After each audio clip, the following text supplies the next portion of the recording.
Welcome back to the Learning to Be a Christian podcast, where we are going through one question per day in To Be a Christian, which is the official catechism of the Anglican Church in North America, in order to learn and live as Christians in the Anglican way. Today, I'm joined again by Father Ron Offringa, and we are going to be going through question 46. So question 46 and its answer. If God created the world good, why do we sin? Adam and Eve rebelled against God, thus bringing upon all humanity pain, toil, alienation from God and each other, and death.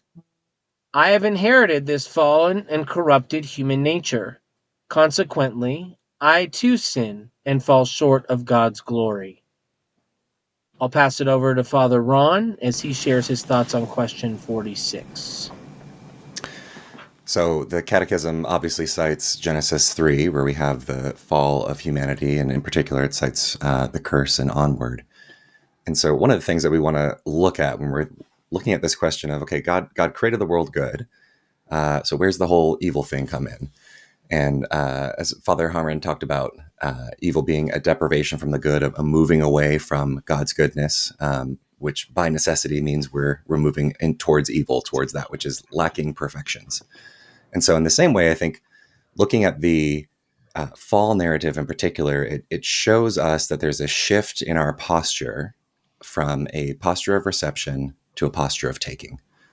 And so when we think about how God set up the world, he gave gift upon gift upon gift. God has constantly been giving. And what you see happen is a shift in humanity where instead of receiving from God, they then say, let's take. And so we can ask questions about, well, what is the serpent doing in the garden and all of that? And those are really good, fun questions that the Catechism actually doesn't explore that much, but are actually, I think, critical to our understanding of the fall and where does all of this come in. But I think at the core, there's lots of mystery around that, around the fall of the angels and how does that engage with our fall. But at the core, it's this shift from saying God is the giver and I receive his gifts in his order to saying I'm actually going to be in charge. I'm going to be the one that's going to take. I'm going to decide when I receive things. And I don't think when we look at the narrative of the garden, I don't think we see God being stingy with his gifts. It's the exact opposite. He keeps giving.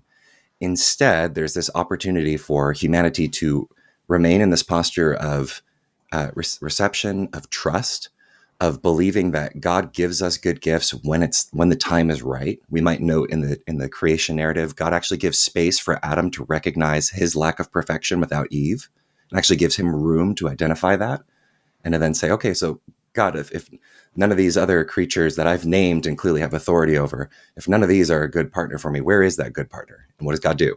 He gives another gift, Eve. And so in the same way where we might say, okay, well, God, there's this other tree that I don't have access to. Was God going to prohibit them from receiving from that gift forever? No. He was going to give more good gifts. And in fact, we do receive that gift through Christ. And so it's this shift. Why do we sin? It's this shift in our posture from receiving from God, receiving gifts. And instead we say, well, I'm going to take and I'm going to be in charge. And so it's this thwarting of the actual order of creation. And as Anselm talks about, when creatures that are rational do this, they disrupt whatever beauty and order was in the creation.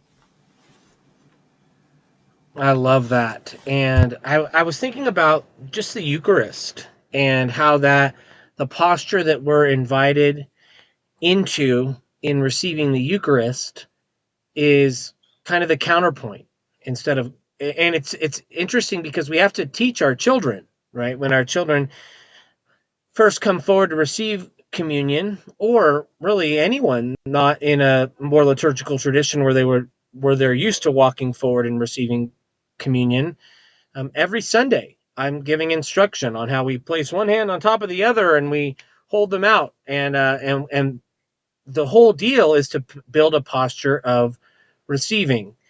In fact, I've even when I was the only priest at St. John's, which I'm not now, but when I was, I still made it a point to have one of the lay people serve me communion so that I could receive it. Where I'm not, no, any priests listening, I'm not telling you all to change your practice, and I'm not saying like rewrite the rubrics, but this was a way to help me uh, to remember that I'm in a posture where I don't take communion. I receive communion. I don't grasp for it. I receive it, what we get from God. The other thing I thought was important to point out about this question and why we sin. We do sin when we grasp at things. Also, this is where the Catechism wants to remind us that we have this fallen and corrupted human nature. That when our parents, when Adam and Eve grasped for the fruit, that they didn't only become guilty before God, they became corrupted, and then they passed on that corruption um, to those who would come after. And all of us have inherited that corruption. All of us, although we didn't, you know, vote for it or do the grasping ourselves, we've received the nature to grasp from our parents, and we pass that on to our children. So we're born in sin, is how the scriptures and how church history would talk about it, or talk about the doctrine of original sin. But this is us receiving, among other things, that tendency toward grasping rather than receiving from God. That's right. Yeah, I'm glad that you brought up communion. So this is audio format, so people can't see me, but I would often do the communion posture when I would teach people, hey, we've shifted from a posture of reception to a posture of taking. And I remember having someone eventually say, isn't that kind of what we do in communion, where we have that posture? I said, good, yes. I'm Mm-hmm. trying to image for you what we're doing. And Mm-hmm. I think it's actually helpful for people to get to those answers themselves, in the same way we see that God inviting Adam to see, oh, I actually need more beyond myself. I'm not self-sufficient. In the same way to go, oh, good, okay, we can grab onto that and take hold of that truth. But yeah, exactly. The problem is not just that we're wayward in emulation of Adam, as Pelagius wrongly indicated. Right? It's Mm-hmm. not just that I copy Adam in his posture of taking, in his posture of rebellion. It's deeper than that. And we can perhaps think of the Sermon on the Mount, right, where Jesus says, if your hand causes you to sin, cut it off. If your eye causes you to sin, gouge it out. I wish it was my hand. I wish it was my eye. It's Mm-hmm. actually deeper still, that the waywardness is within me. And so, yeah, being able to recognize what the scriptures teach all throughout consistently, right? And the Catechism lists Psalm 51 and Romans 3 and 5 and 7, right? This reality that the waywardness is deep in me. That what actually needs to happen, if it were my hand, that would be great. I could cut off my hand and be free from this. But it's actually in my soul. And so what needs to be rooted out? The old man. As Luther puts it in the Catechism, right? And in baptism, the old man is drowned. And when we remember our baptism, when you walk into a church, you often have the opportunity to dip your hands in the water and cross yourself to remember, oh, I'm only able to come into God's presence because of the washing that I have from Christ. In the same way, that old man is really rooted out and destroyed in baptism. And we have to over and over again say, he's dead. That's the old life. But to be able to recognize, yeah, this is deep within me. The problem isn't mere emulation. And just like you were saying with this, we didn't vote for it, we didn't choose it. That's exactly right. Just like our kids don't get to choose which parts of us they get from mom and dad, and they serve as mirrors for us, much as we sometimes like it and sometimes don't. Right. Where they show us, oh, okay, yeah, you definitely got that from me. I remember when we had our firstborn, James, he just looks exactly like me. And I Right. remember my wife, Caitlin, searching in vain for anything that was her. She's speech pathologist, so she was checking his palate. No, he has your palate too. I'm like, okay, if you're checking the palate, we're getting desperate. But the fun of that, but then also like, yeah, like he's also broken in a lot of the same ways that I'm broken. And being able to see that and go, okay, so uh, God sees us in our brokenness. And part of what true confession looks like, and we'll get into how God resolves this issue and all of that in the succeeding questions. But it's being able to say, like, God is inviting me, just like He is in the Genesis narrative. Like He's asking me that same question: where are you?